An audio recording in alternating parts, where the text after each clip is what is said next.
The Count of Monte Cristo by Alexandre Dumas. Chapter 9. The Evening of the Betrothal. Villefort had, as we have said, hastened back to Madame de Saint-Méran's in the Place du Grand Cour, and on entering the house found that the guests whom he had left at table were taking coffee in the salon. René was, with all the rest of the company, anxiously awaiting him, and his entrance was followed by a general exclamation. "Well, decapitator, guardian of the state, royalist, Brutus, what is the matter?" said one. "Speak out." "Are we threatened with a fresh reign of terror?" asked another. "Has the Corsican ogre broken loose?" cried a third. "Marquise," said Villefort, approaching his future mother-in-law, "I request your pardon for thus leaving you. Will the Marquise honour me by a few moments' private conversation?" "Ah, it is a really serious matter, then?" asked the Marquis, remarking the cloud on Villefort's brow. "So serious that I must take leave of you for a few days. So," added he, turning to René, "judge for yourself, if it be not important." "You are not going to leave us?" cried René, unable to hide her emotion at this unexpected announcement. "Alas," returned Villefort, "I must." "Where, then, are you going?" asked the Marquise.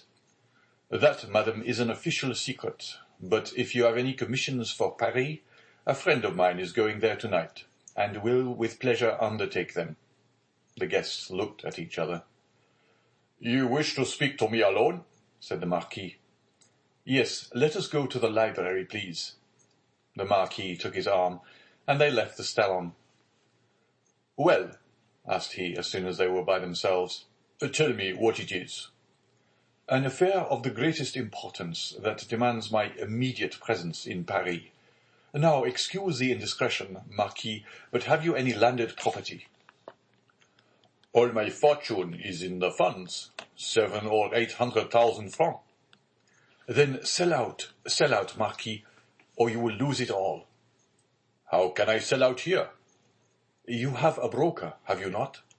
"Yes." "Then give me a letter to him, and tell him to sell out without an instant's delay. Perhaps even now I shall arrive too late." "The deuce you say," replied the Marquis. "Let us lose no time, then." And sitting down, he wrote a letter to his broker, ordering him to sell out at the market price.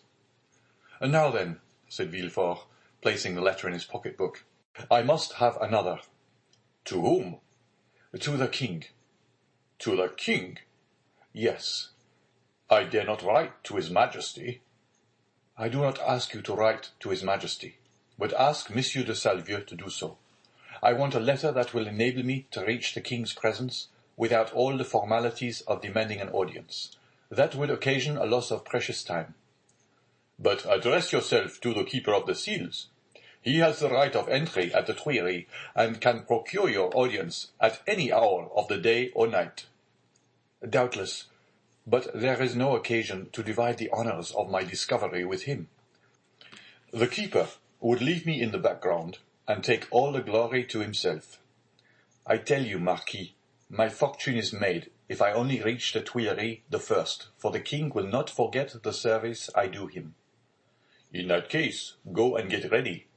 I will call Salvieux, and make him write a letter." "Be as quick as possible. I must be on the road in quarter of an hour." "Tell your coachman to stop at the door."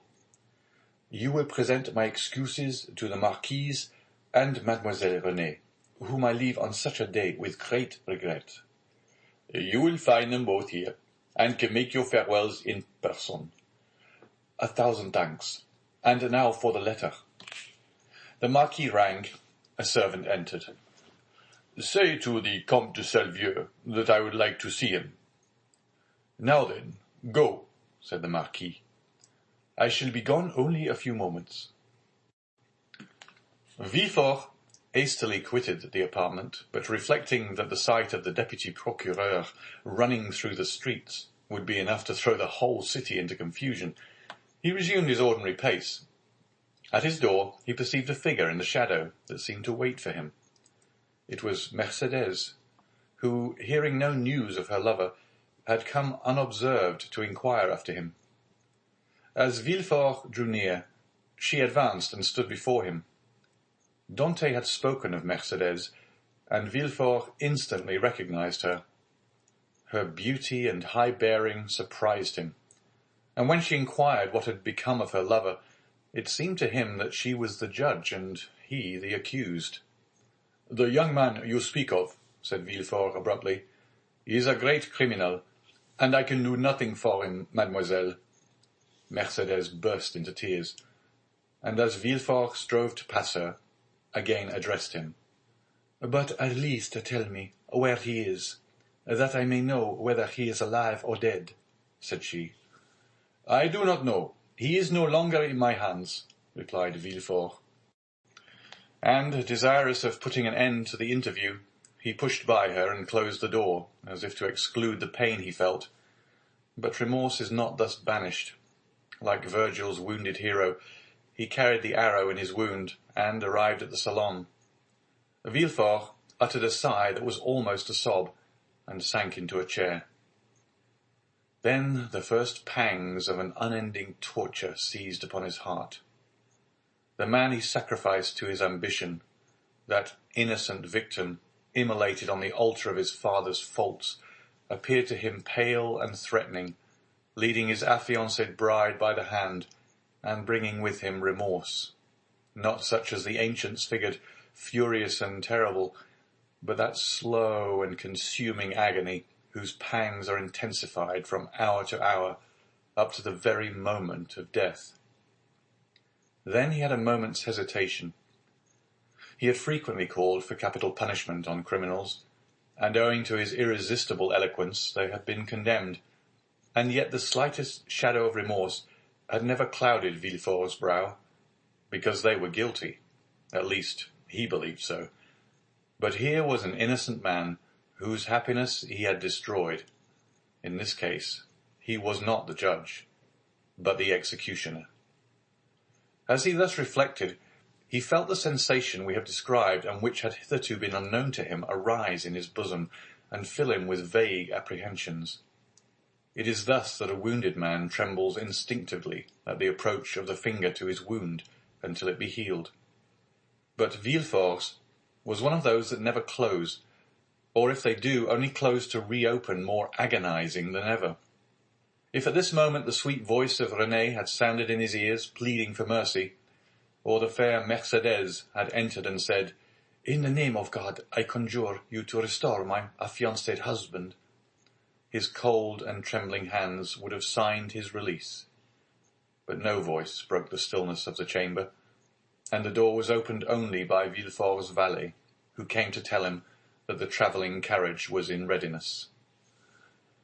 Villefort arose, or rather sprang, from his chair, hastily opened one of the drawers of his desk, emptied all the gold it contained into his pocket, stood motionless an instant, his hand pressed to his head, muttered a few inarticulate sounds, and then, perceiving that his servant had placed his cloak on his shoulders, he sprang into the carriage, ordering the postilions to drive to Monsieur de Saint-Méran's. The hapless Dante was doomed. As the Marquis had promised, Villefort found the Marquise and Renée in waiting. He started when he saw Renée, for he fancied she was again about to plead for Dante. Alas, her emotions were wholly personal. She was thinking only of Villefort's departure. She loved Villefort, and he left her at the moment he was about to become her husband. Villefort knew not when he should return, and Renée, far from pleading for Dante, hated the man whose crime separated her from her lover. Meanwhile, what of Mercédès? She had met Fernand at the corner of the Rue de la Loge. She had returned to the Catalans, and had despairingly cast herself on her couch.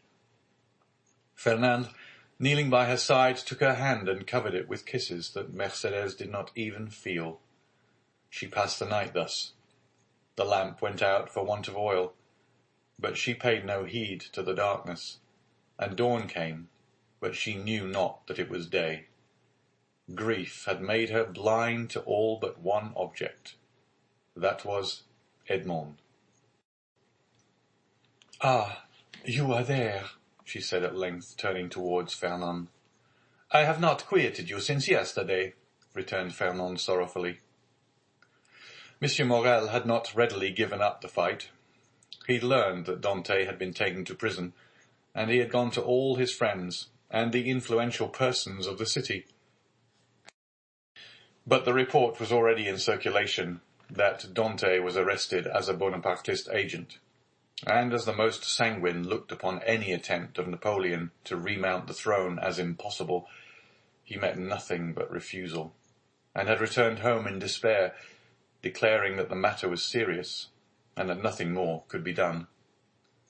Caderousse was equally restless and uneasy, but instead of seeking, like Monsieur Morel, to aid Dante, he had shut himself up with 2 bottles of black-currant brandy in the hope of drowning reflection. But he did not succeed, and became too intoxicated to fetch any more drink, and yet not so intoxicated as to forget what had happened. With his elbows on the table, he sat between the 2 empty bottles, while spectres danced in the light of the unsnuffed candle, spectres such as Hoffmann strews over his punch-drenched pages like black, fantastic dust. Danglars alone was content and joyous. He had got rid of an enemy and made his own situation on the Pharaon secure. Danglars was one of those men born with a pen behind the ear and an inkstand in place of a heart. Everything with him was multiplication or subtraction. The life of a man was to him of far less value than a numeral, especially when by taking it away he could increase the sum total of his own desires. He went to bed at his usual hour and slept in peace. Villefort, after having received Monsieur de Salvieux's letter, embraced Renée, kissed the Marquis's hand, and shaken that of the Marquis, started for Paris, along the Aix road. Old Dante was dying with anxiety to know what had become of Edmond. But we know very well what had become of Edmond.